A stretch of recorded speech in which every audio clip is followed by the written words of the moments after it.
नमस्कार साथियों, मिधांस की कहानियाँ यूट्यूब चैनल में आपका हार्दिक स्वागत है।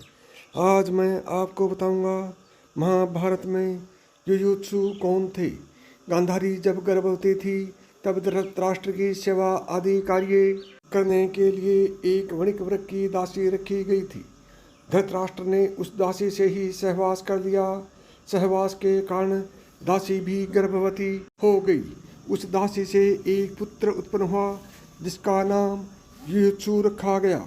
युयुत्सु को भी राजकुमार जैसा सम्मान, शिक्षा और अधिकार मिला था क्योंकि वे धृतराष्ट्र के पुत्र थे। युयुत्सु एक धर्मात्मा था, इसलिए दुर्योधन की अनुचित चेष्टाओं को बिल्कुल पसंद नहीं करता था और उनका विरोध भी करता था। इस कारण दुर्योधन और उसके अन्य भाई उसको महत्व नहीं देते थे और उसका हास्य भी उड़ाते थे। युयुत्सु ने महाभारत युद्ध रोकने का अपने स्तर पर बहुत प्रयास किया था, लेकिन उसकी नहीं चलती थी। जब युद्ध प्रारंभ हुआ तो पहले तो वह कौरवों की ओर ही था।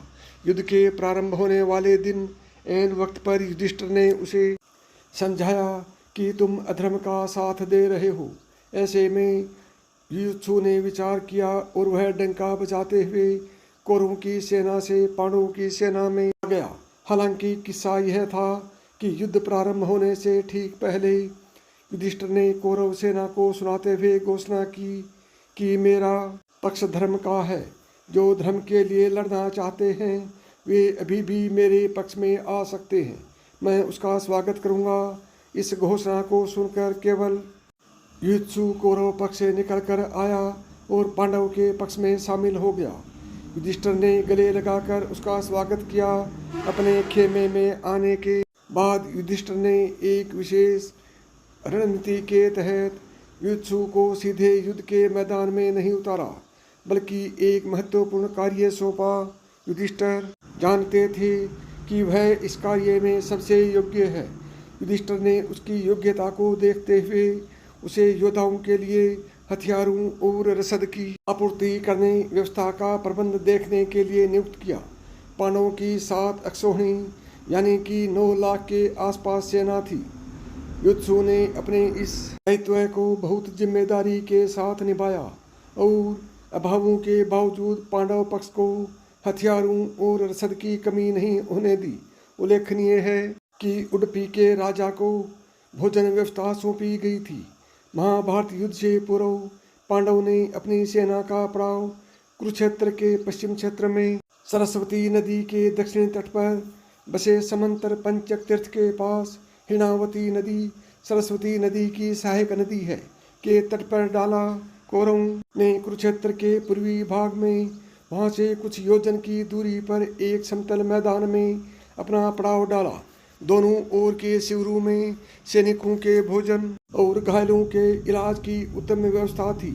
हाथी, घोड़े और रथों की अलग व्यवस्था थी।